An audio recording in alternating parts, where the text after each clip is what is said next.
자기 백성을 돌보시는 하나님이라는 제목으로 은혜를 나누도록 하겠습니다. 오래전에 인터넷에 올라온 그 재미있는 글이 있어서 소개를 해드리겠습니다. 실패를 두려워하지 말아라. 실패는 실을 감을 때 쓰는 물건일 뿐이다. 포기란 말을 아무 때나 쓰지 말아라. 포기는 배추 셀 때만 쓴다. 별로 재미없나요? 젊은이들이 취업이나 직장 생활을 하는 게 쉽지 않으니까 쉽게 포기하지 말아라는 그런 각오를 담은 말입니다. 오늘 본문은 가장 절망에 빠진 한 여인을 소개합니다. 과부인데 그의 독자, 외아들 한 명밖에 없는 그 아들이 죽어서 장사를 지내러 가는 중입니다. 그 슬픔이 얼마나 클지는 아마 여러분 제가 말하지 않아도 아마 짐작하실 것입니다. 그러나 예수님께서 오셔서 그 아들을 살려주셨습니다. 가장 큰 절망에 있을 때 가장 놀라운 하나님의 은혜를 경험하게 됩니다. 우리 코로나 때문에 교회도 굉장히 오랜만에 나오셨죠. 이것처럼 죽었다가 살아난 그런 것 같습니다. 사회적으로 보면 또 사업이나 또 취업이나 뭐 하나 쉽지 않은 그런 때입니다. 그러나 쉽게 포기하지 마시고 또 이때 믿는 자들이 더 깨어서 하나님께 기도하면서 또 하나님 의지하고 또 세상에서는 또 지혜롭게 우리 하나님을 지혜로워서 우리 하나님 주시는 능력으로 또 힘있고 또 풍성하게 살아가는 우리 성도들 되기를 축복합니다. 본문은 참 재미있는 장면이 연출되고 있습니다. 한쪽에서 예수님의 무리가 성 안으로 들어가고 있어요. 11절을 보면 그 후에 예수께서 나인이란 성으로 가실새 제자와 많은 무리가 동행하더니 라고 기록합니다. 그러니까 예수님 혼자 가시거나 아니면은 제자들만 따로 떼서 몇 명이 들어간 것이 아니라 많은 무리가 함께 동행했습니다. 오늘 누가복음 7장 전 문맥이죠. 6장을 보면 삼복 삼화라고 합니다. 세 가지 복과 세 가지 화를 선언하십니다. 마태복음 5장에서는 팔복으로 여러분이 잘 알고 계시죠. 그리고 바로 원수 사랑에 대한 말씀도 하십니다. 다시 보면은 여러분이 잘 알고 있는 산상설교 그 이후에 일어난 일이죠. 얼마 되지 않은 그 시점입니다. 굉장히 많은 사람들이 예수님과 함께하면서 큰 은혜를 받고 큰 기쁨 속에서 예수님과 함께 이 나인성 안으로 들어가고 있는 것이죠. 그리고 다른 한쪽에서는 장례 행렬, 이 과부의 독자, 그 장례 행렬이 성 바깥으로 이제 나가고 있는 중이죠. 분위기가 어땠을까요? 말하지 않을 만큼 않아도 될 만큼 큰 슬픔에 젖어 있습니다. 예수님의 무리는 나인성 안으로 들어가는 중이었고 또 한쪽은 나인성에서 장례를 안에서 그 장례를 치르기 위해서 바깥으로 나가는 중이죠. 그러다가 성문에서 그 임방에서 탁 만나게 됩니다. 한쪽은 굉장히 큰 기쁨, 한쪽은 굉장히 큰 슬픔, 두 가지가 탁 만났을 때 분위기가 어떨까요? 굉장히 오묘하겠죠. 어울리지 않습니다. 잔치집 사람들은 곡하는 사람들을 만나게 되면은 물론 조심해 주죠. 그러나 한편으로는 흔히 이야기하는 좀 찝찝하다 그런 이야기 표현하죠. 또 한편으로는 아이고 재수없다 그렇게도 표현을 합니다. 또 반대쪽 이쪽에서는 우리는 힘들어 죽겠는데 좀 조심 좀 하지 뭐가 그렇게 좋냐고 또 은연중에 마음속에 품고 있죠. 어울리지 않는 두 가지 분위기가 탁 성 그 문 앞에서 연출이 되는 겁니다. 그러한 만남 속에서 성경은 죽은 자의 어머니에게 집중을 합니다. 그 여인의 상황이 어떻습니까? 오늘 말씀을 보면 한 어머니의 독자여 그 어머니는 과부라라고 기록을 하고 있습니다. 그러니까 이 여인은 이미 남편이 죽을 때 그 죽음의 그 슬픔, 아픔을 한번 경험한 사람입니다. 얼마나 큰 상처를 갖고 있는 굉장히 큰 상처를 갖고 있죠. 그리고 또 그 아들의 죽음을 맛보게 됩니다. 그 슬픔과 충격을 감히 누가 어떻게 말할 수 있겠습니까? 여러분이 아마 짐작할 수 있을 것입니다. 그런데 중요한 것은 이제 장례가 끝나면 현실적인 문제가 남아 있습니다. 살아가야 되는데 어떻게 살아갈 길이 막막한 현실이죠. 현대사회도 결혼한 여성이 오랜 시간이 지나고 나면 어디 가서 일자리 구하기 굉장히 쉽지 않죠. 하물며 당신은 뭐 없다고 봐야 하는 그런 시대입니다. 당시 시대상을 보면은 룻기에서 가장 잘 가르쳐 주고 있는데 보여주고 있는데요. 가난한 사람들을 위해서 추수할 때 모퉁이까지 다 깨끗하게 베지 않고 모퉁이 좀 남겨둬라. 그리고 흘린 거 있으면 아깝다고 줍지 말고 그냥 그대로 둬라. 그러면 가난한 사람들이 와서 그것을 베어 먹고 주워 먹고 하는 것들이 제도로서 이렇게 보장이 되어 있습니다. 제도화되어 있기는 하지만 어때요? 그런 것들은 하루치죠. 하루 이틀 지나면 금방 떨어져 버리는 그러한 것입니다. 그걸로 살 수가 없지요. 아니면 이런 과부들, 이러한 여인들은 그나마 돈벌이 할 수 있는 게 남의 집에 품삯을 받고 일하는 것들, 혹은 계약직 종으로 들어가면은 조금 먹고 살 수 있습니다. 남의 집 종으로 들어가는 거죠. 그러나 일을 했는데 힘이 없으니까 품삯을 주지 않는 그런 사람들이 흔히 있었죠. 남편이 있었다라면 어떨까요? 가서 뭐 싸움을 하든지 항해를 하든지 해서 일한 것을 받고 살아갈 수가 있는데, 열심히 일해주고 그 품삯을 받지 못하는 경우도 흔히 있었습니다. 율법에서는 고엘이라는 제도가 있었습니다. 남자가 죽고 나면 그 가까운 친족이 그의 땅을 사주고 그 땅과 그런 것들 다 재산을 보존해 주어서 여인이 살아갈 수 있게 해 주는데, 현실은 어떨까요? 현실은 선뜻 우리 누가 친족이 죽었구나, 내가 그 땅을 내 돈 주고 사줘야겠다라고 하는 사람이 나타나지가 않죠. 흔히 잘 나서는 사람이 없습니다. 오히려요, 고해를 빙자해서 재산을 사기치는 그런 사람이 현실적으로 이렇게 있었다고 이제 하고 있습니다. 그 예를 들어서 뭐 그러냐고 그냥 나랑 같이 결혼하자라고 한 다음에 재산은 재산대로 두고 여인은 이런저런 핑계를 대서 내쫓아버리면 자기 재산만 취하게 되죠. 이런 경우들은 여인은 뭐 아무것도 자기 힘으로 스스로 살아갈 수 없는 아주 비참한 상태에 빠지게 되죠. 그것이 당시에 이 과부란 사람들이 살아가는 그런 어떤 방편이었습니다. 굉장히 처절한 그런 모습이죠. 오늘 여인의 모습이 그런 모습입니다. 그런데요, 그럼에도 불구하고 이 여인이 인생을 포기하지 않고 살아갈 수 있었던 유일한 방법이 무엇입니까? 바로 딱 두 자죠. 독자. 아시겠죠? 아들 한 명이 있기 때문에 어떠한 현실 속에서도 생을 포기하지 않고 끝까지 살아갈 수 있습니다. 아무리 힘들어도 참아낼 수 있었고, 혹 그 아들이 있으니까 언젠가는 나에게도 인생에 해 뜰 날이 있겠지라고 견디면서 살아가는 거죠. 아들 한 명 때문에. 그런데 어떻습니까? 현실은 그가 죽어버렸습니다. 이제 여인에게 남는 것은, 희망이라는 것은 아무것도 없어요. 남은 것은 큰 아픔과 인생의 어떤 남아있는 목숨만 부지하고 있는 그러한 처절한 상황입니다. 그런데 이 과부의 모습을 보면 오늘 이 시대의 우리의 모습들, 혹은 조금 더 구체적으로 보면 우리 부모들의 삶의 모습과도 아주 삶을 그 모습을 잘 보여주고 있습니다. 제가 한번 쭉 봤는데, 여러분 아마 전쟁 전후 시대를 막론하고, 저도 어렸을 때 그런 것들 많이 겪어봤거든요. 그 시대를 막론하고 산업화라는 것들이 생기면서 시골에서 많은 사람들이 도시로 몰려들었습니다. 우리 시대죠. 어떤 사람은 공장으로 가고, 어떤 사람은 장사하러 가고, 어떤 사람은 취업하러 도시로 가고, 또 어떤 사람들은 뭐 공부를 하러 도시로 갔습니다. 그리고 그곳에서 열심히 삶을 살면서 배우자를 만나고 자녀를 낳고, 어떤 사람들은 이제 또 돈을 벌어서 집을 사기 시작하고, 그러면서 살아왔던 게 오늘 여기 여러분들의 모습이죠. 그렇게까지 아마 여러분들이 살아왔던 그 모습은 누가 말하지 않아도 굉장히 치열하고 험난하게 살아서 여기까지 와 있습니다. 아마 여러분이 열심히 살아온 그것은 이 과부에 결코 뒤지지 않을 것입니다.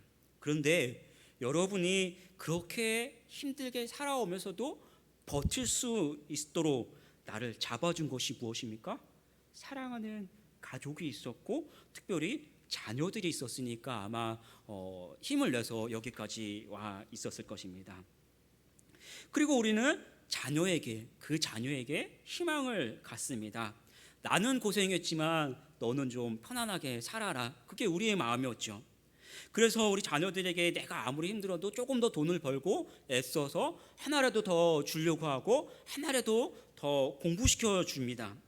그리고 마지막에 품는 거, 나중에 좋은 직장을 갖고 번듯한 사람이 돼서 어떻게 해야 합니까?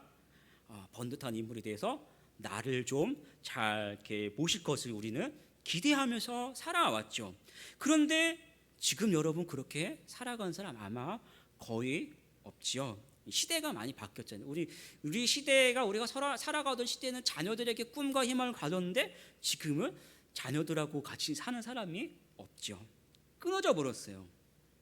시대가 많이 바뀌기도 했는데 결정적으로 중요한 것은 이 시대에 아주 중요한 것은 자녀들에게 희망이 끊어져 가고 있습니다. 자녀들이 학업을 마치면 어떻게 합니까? 경제 활동을 해서 부모로부터 독립을 해야 하는데 지금 현실은 취업이 너무 어려워서 취업이 안 되니까 연애도 안 되고, 연애가 안 되니까 결혼도 안 되고, 결혼이 안 되니까 자녀도 못 낳고 꿈과 희망도 잃고 몇 프로세스다 이렇게 표현을 하죠.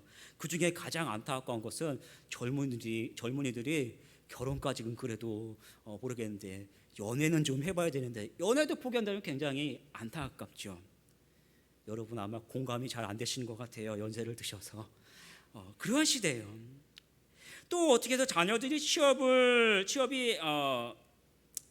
했고 그래서 결혼은 하게 됩니다. 많은 자녀들이 결혼을 하죠. 그래서 부모들이 잘 살 수 있도록 그 기반을 대주죠. 아들들한테는 흔히 전세 자금 얼마라도 대주고 또 딸들한테는 조금 뒤지지 않으려고 혼수 이것저것 막 챙겨줍니다. 그런데 우리 마음속에서는 은연 속에 그들이 그래도 나에게 좀 해주겠지라는 뭔가를 바라고 있는데 현실은 그러지 않아요. 부모와 함께 거하는 자녀 세대는 아무도 없죠. 지금은 핵가족 시대입니다. 그래도 자주 찾아와 주기만 했으면 고맙겠는데 좋겠는데 현실은 자기 살기도 바쁘니까 그것이 쉽지 않습니다. 거기서 끝나지 아니하고 조금 더 구체적으로 나가서 신앙적으로 보면 그들이 그래도 떨어져서 하나님 잘 섬기고 좀 잘 살면 되는데 많은 또 자녀들이 보면 결혼하면서 부모 떨어지면서 이제 교회도 나가지 않는 모습도 많이 보게 됩니다.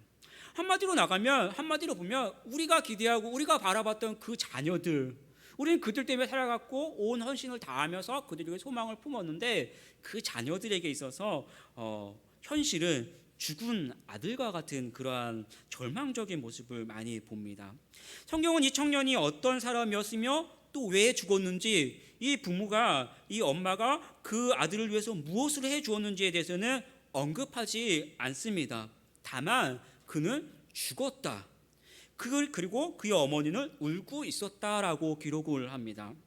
오늘 이 시대에도 많은 젊은이들이 절망스러운 현실과 그들을 지켜보는 부모들의 마음처럼 원인이 무엇인지, 또 사회 구조의 모순 때문인지, 아니면 살아남기 위해서 우리가 무엇을 해야 되는지 답을 주지는 않고 있습니다.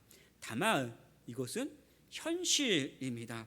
그리고 이 어머니처럼 우리도 그저 닥쳐있는 현실에 탄식하고 또 힘없이 그냥 그렇게 하루하루를 살아가고 있습니다.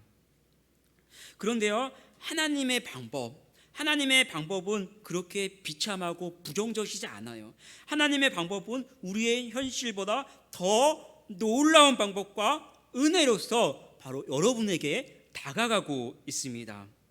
오늘 12절 13절을 보면 이렇게 기록합니다. 성문에 가까이 이르실 때 사람들이 한 죽은 자를 메고 나오니 이는 한 어머니의 독자요 그 어머니는 과부라. 그 성에 많은 사람도 그와 함께 나오거늘.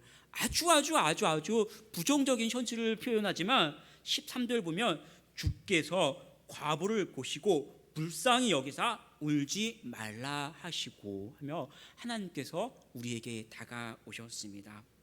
나인성은 굉장히 독특한 게 큰 성인데 성은 보통 문이 몇 개가 있죠. 적어도 2개는 있습니다. 앞문이 있고 뒷문이 있잖아요. 그런데 독특하게 성문이 하나예요. 그래서 예수님이 성 안으로 들어가실 때 이 장내의 무리와 이 성문 주변에서 만날 수밖에 없어요.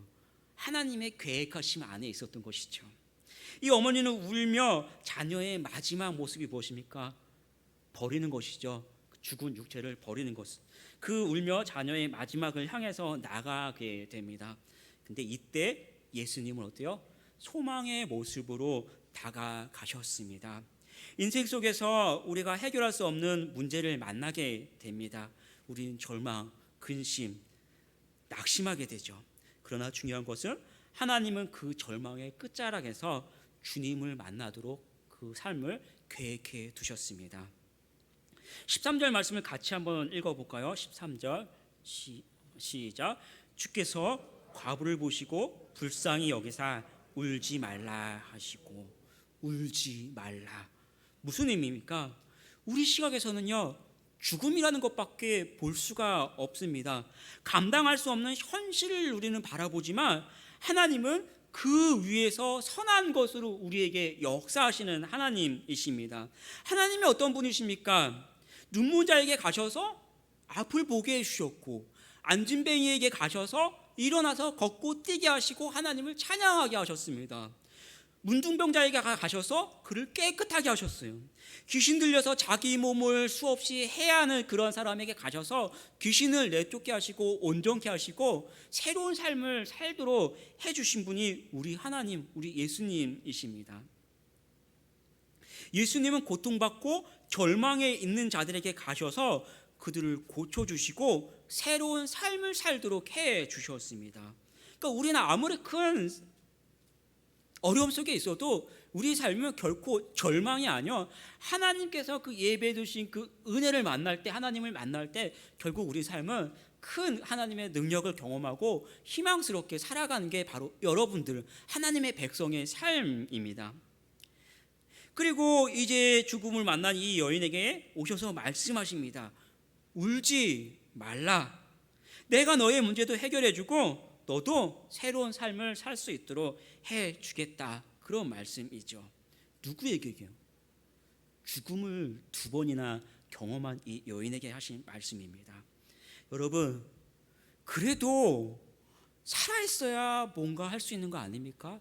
살아있어야 아파도 병을 고쳐줄 수 있고, 살아있어야 아무리 큰 어려움 속에서도 뭔가 해줄 수 있고 미래가 있는데요, 우리는 살아있어야죠. 죽으면 아무것도 될 수가 없어요. 도무지 가능성이 없고 그에게 미래는 없는 게 죽음이라는 그 이 여인이 가진 모습이에요. 누구에게? 죽음을 2번이나 경험한 이 여인에게 울지 말라라고 말씀하십니다. 왜요? 그분이 하나님이시기 때문에, 전능하신 능력이 있으시기 때문에 그 권세로 바로 여러분에게 하시는 말씀입니다. 예수님은 그에게 생명을 주셨고요, 미래를 주셨습니다. 예수님은 죽음의 권세도 이기시고 다시 살아나신 하나님이십니다. 본문을 통해서 그 권세를 바로 여러분들에게 다시 한번 가르쳐주고 계신 것입니다. 사랑하는 성도 여러분, 여러분의 삶 속에서 이 소망의 음성을 들으시길 축복합니다. 어떤 문제, 어떤 환난 속에 있어도 그것을 능히 이기시고 여러분들에게 새로운 삶을 주시겠다는 이 하나님의 음성을 기억하고 다시 굳게 서는 우리 성도들이 되기를 축복합니다. 또한 우리가 이웃에게, 우리의 이웃에게 이 소망의 소리를, 음성을 전해 주어야 돼요. 오늘 이 기쁨의 행렬과 슬픔의 행렬이 어울리지 않는데 그가 만났어요. 그게 우리의 현실적인 모습이죠. 그런데 하나님의 능력은 어떻습니까? 기쁨과 슬픔이 만나서 어색한 것이 아니라 이 기쁨의 소식이 한없는 이 슬픔의 모습을 능히 감싸고 이겨내셔서 기쁨으로 바꾸어 주셨습니다. 예수님께서 여인에게 가셔서 인생의 문제에 가장 최악이 해결할 수 없는 그 죽음의 문제를 해결해 주셨듯이 이제는 그 권세를 가지고 여러분이 이웃에게 가셔서 그들의 고통과 슬픔 속에서 울지 마시오, 그리고 주님의 그 권능을 믿으시오라고 이야기해 주어야 합니다. 14절 말씀을 같이 한번 읽어보겠습니다. 14절 시작. 가까이 가서 그 관에 손을 대시니 맨 자들이 서는지라. 예수께서 이르시되 청년아, 내가 내게 말하노니 일어나라 하시매. 14절을 보면 가까이 가서 그 관에 손을 대시니라고 기록합니다. 이 여인은 예수님이 누구신지 알지 못해요. 근데 예수님께 어떤 도움을 구하거나 다른 사람들과 같이 어떤 믿음의 모습을 보이지도 않습니다. 그럼에도 불구하고 예수님은 그 여인에게 다가가셨고 불쌍히 여기사 울지 말라 하셨고 가까이 가셔서 관에 손을 대셨습니다. 그때야 비로소 장례 행렬이 멈춰 서게 됩니다. 유대인들은 이 시신을 동굴에 가져가서 어떻게 합니까? 잘 아시는 것처럼 시신을 꺼내서 다시 이렇게 건져 옮겨 놓습니다. 다시 말하면요, 관에 뚜껑이 없어요. 그 관에 손을 대시니라는 말은 다시 보면은 직접적으로 시신에 접촉했다라는 그런 의미입니다. 여러분 할 수 있습니까? 아무나 하는 게 아니에요. 하나님이시기 때문에 죽어 있는 나의 자녀이기 때문에 백성이기 때문에 그분의 사랑으로 어루만지신 것이죠. 더욱이 유대인들은 부정한 것을 만지면 부정하게 여깁니다. 예수님이 이 시신을 만지게 되면 부정하게 여겨서 격리하게 되고 또 예식에도 참여할 수 없죠. 예수님은 굳이 그렇게 하지 않으셔도 돼요. 말씀과 명령으로도 충분히 하실 수 있습니다. 나사로가 죽었을 때 무덤 밖에서 부르셨어요. 나사로야 나오너라 라고 말씀하셨을 때 그 음성을 듣고 죽은 지 사흘이나 되었던 나사로가 살아나서 나왔습니다. 그렇게 하실 수 있었죠. 그런데 왜 굳이 예수님께서 손을 대셨을까요? 예수님 사랑하는 그 자녀가 고통 속에 있는 거 원치 않으셨고 관 속처럼 없어지고 썩어 없어지고 버려져야 하고 절망적인 존재로 여겨지는 것을 원치 않으신 거예요. 그래서 그렇게 없어지도록 가는 그 행렬을 저지하신 것이죠. 멈춰 세우신 것입니다. 우리는 세상에서 살아가기 때문에 고통받으며 살아갑니다. 그러나 주님은 주의 사랑하는 백성이 고통받는 것을 결코 원치 않으십니다. 그래서 밤에 늦도록 귀신 들린 사람들, 병든 사람들을 고쳐주셨어요. 또 우리는 세상에서 살아남기 위해 끝없이 경쟁하지만 실패할 때가 있죠. 또 살아남아도 언젠가는 나이를 먹고 은퇴되고 도태되고 밀려납니다. 그래서 없는 사람, 나이를 먹은 사람은 참으로 버려지고 또 힘들고 쓸쓸하게 살아가는 게 우리 현실적인 모습이기도 합니다. 오늘 시대를 보면요, 코로나 시대 보십시오. 살아남으려고 그렇게 많은 사람들이 발버둥 치고 가슴 안타까워하는데 날이 새면 셀수록 계속해서 가게 문을 닫고 취업이 되지 않아서 현실 속에서 도태되는 사람들이 굉장히 많이 있죠. 그러나 주님은 그것을 원치 않으세요. 그래서 그것을 저지하고 계십니다. 마태복음 12장 20절 말씀을 보면 잘 아는 말씀이죠. 상한 갈대를 꺾지 아니하며 꺼져가는 심지를 끄지 아니하기를 심판하여 이길 때까지 하시리니. 여러분, 상한 갈대를 꺾지 않습니다. 상한 갈대 뭐죠? 갈대밭을 한번 보십시오. 갈대가 그렇게 많은데 누가 상한 갈대를 지켜봅니까? 아이고 불쌍하다 그런 사람은 없죠. 그냥 지나갑니다. 갈대는 수없이 많아요. 꺼져가는 심지를 보셨습니까? 촛불이 꺼져갈 때 한번 보십시오. 꺼져갈 때 마지막 순간에 막 연기가 나면서 냄새가 나요. 어떻게 돼요? 빨리 꺼버리는 게 낫습니다. 예. 그런데 주님은 그렇게 하시지 않았어요. 심지 위에 다시 기름을 채워서 그 등불이 다시 세상을 비치도록 살려주셨어요. 그게 하나님의 법칙입니다. 세상은 강한 자가 살아났고 약한 자는 하나없이 버려지고 썩어 없어진 게 세상의 법칙이에요. 그래서 우리는 굉장히 고통스러워하죠. 그러나 주님은 주의 손으로 지으신 주의 백성, 주님의 자녀이기 때문에 끝까지 지키시고 살리시고 보호하시는 게 하나님의 법칙이요 하나님의 성품입니다. 그리고 다시 말씀하십니다. 14절을 보면 청년아 내가 네게 말하노니 일어나라. 이제 말씀으로 명령하십니다. 나사로야 나오너라. 달리다쿰 소녀야 일어나라. 그 말씀처럼 다시 말씀으로 명령하십니다. 이것은 우리 하나님이 죽음과 소망 없는 어둠의 권세에 명령하시고 권능 있는 분이심을 우리에게 가르쳐 주시고 계십니다. 사랑하는 성도 여러분, 주님께서 죽음의 권세를 이기셨고 또 죽은 자를 살려주셨으면 우리 인생에 있어서 어떤 어려움도 해결하지 못할 것은 아무것도 없습니다. 그러면 여러분 무엇을 해야 할까요? 말씀을 보면요, 여러분의 삶의 문제를 먼저 근본적으로 인식해야 합니다. 이 여인의 죽음의 자기 현실에서 할 수 있는 게 무엇입니까? 아무것도 없어요. 딱 한 가지 있는데, 성경을 가만히 보면 이 여인이 무엇을 했는가 딱 한 가지 있는데 기록되지도 않았어요. 장래에 그냥 마지막에 따라가는 거 하나밖에 없었습니다. 슬프지만 현실을 받아들일 수밖에 없다라는 것이죠. 지금 경제적인 문제가 굉장히 어둡습니다. 코로나 때문에 장사가 안 되고 계속해서 문은 닫고 있고 또 취업도 안 돼요. 우리 자녀들의 현실적인 문제 굉장히 어렵습니다. 또한 우리 신앙을 잃어버린 자녀들이 다시 하나님 앞에 돌아오는 거 그렇게 쉽지 않아요. 우리는 현실을 인정해야 돼요. 언젠가 경제가 회복되겠지. 그게 벌써 1년이 넘었습니다. 언젠가 우리 자녀들이 하나님 앞에 돌아오겠지. 그게 수없이 많이 오랜 시간이 흘렀죠. 언젠가를 찾는 게 아니고 지금 여러분이 할 수 있는 것을 해야 합니다. 무엇일까요? 현실을 인정하고 하나님 앞에 나와서 탄식하며 기도하는 것부터 시작해야 합니다. 어쩔 수 없는 현실이지만 그것으로 끝나지 않고 그 현실을 인정하고 같이 슬퍼하며 하나님께 나아가야 합니다. 마태복음 5장 4절을 보면 팔복 중에 첫 번째, 애통하는 자는 복이 있나니 그들이 위로를 받을 것이며, 성경은 슬픈 현실 속에서 애통하라라고 가르쳐주고 있습니다. 시편 6편 6절을 보면은 내가 탄식함으로 피곤하여 밤마다 눈물을 흘리며 눈물로 내 침상을 찌우며 내 요를 적시나이다라고 기록합니다.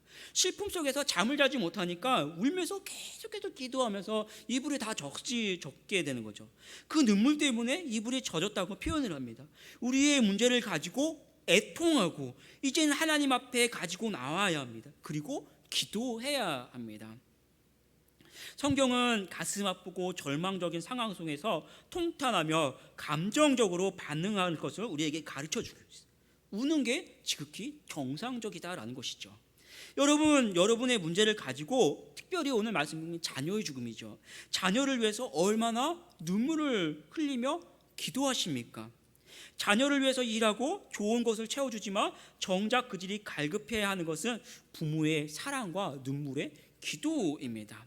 자녀가 절망적인 상황에서 눈물을 흘릴 때 자녀는요, 부모의 그 눈물을 보면서 아이고 우리 어머니 또 우시는구나, 괜한 말을 했구나, 좌절하는 게 아니에요.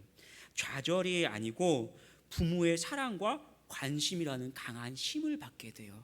부모가 자녀를 위해서 기도할 때.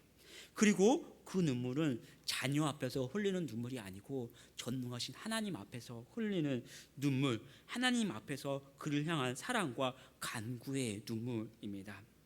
더 나아가서 우리는 하나님이 나의 삶의 문제에 개입하시고 전능하신 능력으로 해결해 주실 것을 우리는 간구해야 합니다. 이제 기도해야 하는 것이죠. 15절 말씀을 같이 한번 읽어보겠습니다. 15절 시작. 죽었던 자가 일어나 앉고 말도 하거늘 예수께서 그를 어머니에게 주시니. 죽었던 자가 다시 살아났습니다. 그렇습니다. 우리의 힘으로 도무지 불가능한 일이지만 하나님은 그 위에서 역사하십니다. 능치 못하심이 없으십니다. 열왕기상 17장을 보면요, 똑같은 일이 이미 구약의 선지자를 통해서 있었어요. 사르밧 과부의 아들이 죽었을 때 엘리야 선지자가 그를 살려줍니다. 그리고 그 아들을 그의 어머니에게 주었다라고 똑같이 기록을 합니다. 그때 그 어머니가 이렇게 똑같이 고백합니다. 이제야 당신은 하나님의 사람이시오. 당신의 입에는 여호와의 말씀이 진실한 줄 아노라. 이렇게 기록을 하고 있습니다. 똑같은 말씀이 이미 구약에서 있었고 그 선지자의 모습처럼 예수님이 다시 똑같이 이 독자의 아들을 살려서 그에게 주었죠. 그래서 주님도 동일하게 이 과부의 아들을 살려주셨고 어머니에게 주셨습니다. 그래서 사람들이 엘리야와 같이 큰 선지자가 우리에게 있구나라고 그 큰 선지자를 기억하면서 이야기하는 것이죠. 그런데 조금 다릅니다. 16절을 보면요, 이렇게 기록합니다. 제가 읽어드릴게요. 모든 사람이 두려워하며 하나님께 영광을 돌려 이르되, 이렇게 시작을 합니다. 모든 사람이 두려워하며 하나님께 영광을 돌려 이르되 큰 선지자가 우리 가운데 일어나셨다 하고, 또 하나님께서 자기 백성을 돌보셨다 하더라. 하나님께서 자기 백성을 돌보셨다 하더라. 똑같은 일이 있어서 사람들이 큰 선지자가 우리에게 일어났다라고 기록을 하지만, 성경은 뭐라고 하면 예수님은 선지자가 아니라 온 세상의 주인이심을, 하나님 자체이심을 우리에게 다시 한번 가르쳐 주고 있습니다. 그는 죽이기도 살리기도 하는 권세가 있으십니다. 주님이 이 땅에 오시면 자기 백성과 함께 하시며 돌보시고 복주시기 위함입니다. 말씀을 마치겠습니다. 우리 성도님들 정말로 오랜만에 대면 예배로 이렇게 나와서 하나님께 예배를 드리죠. 얼마나 감사합니까? 말씀과 같이 어떻게 보면 예배가 우리 생명이잖아요. 죽었다가 살아난 것만 같습니다. 비록 우리가 정부 방역 수칙 때문에 대면 예배, 비대면 예배 왔다 갔다 하지만 예배는 우리와 생명과도 같습니다. 그래서 어떻게 보면 우리는 죽었다 살아난 것도 같죠. 여러분이 교회에 계실 때 어떻게 보면 생명력이 있고 또 활력이 있습니다. 그리고 오늘 몇 월 며칠입니까? 8월 15일 광복절이죠.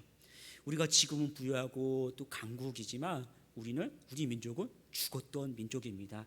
주권이 없어서 남이 죽이면 죽고 자기 이름도 말도 없고 그렇게 살았던 사람들이 어떻게 놀라운 역사 속에서 다시 오늘에 있게 됐죠. 이렇게 오늘 우리가 하나님께 예배드리고 다시 이렇게 평안하게 살아가는 것들, 그러한 삶을 하나님 앞에 감사드립니다. 그러나 돌아보면 여전히 사회적으로 굉장히 어려운 시국에 우리가 있습니다. 경제적으로도 많이 침체되어 있고, 또 젊은이들 취업도 어렵고, 또 우리 예배도 어렵고, 우리 이웃은 여전히 고통 가운데 있습니다. 이러한 상황 속에서 진정한 해결자가 누구입니까? 계속해서 정부는 코로나 끝날 것 같다, 이제 종식된다, 언제 끝난다, 백신 맞아라. 그게 벌써 1년 반, 2년이 다 돼가고 있죠. 누구도 믿을 수 없는 상황, 이 죽음의 상황 속에서 진정한 해결자는 오늘 말씀에서 보여준 것 같이 살아계신 하나님, 죽음의 권세를 이기시는 분은 바로 하나님밖에 없습니다. 우리 하나님임을 우리 기억해야 합니다. 하나님 죽음에서 생명을, 그리고 우리에게 미래를 주시는 하나님이십니다. 자기 백성을 돌보시는 하나님이죠. 우리가 하나님을 신뢰하고 더욱 나라와 민족을 위해서, 그리고 교회와 가족과 이웃을 위해서 기도하고 그들에게 소망을 주는 우리 성도들이 되기를 축복합니다.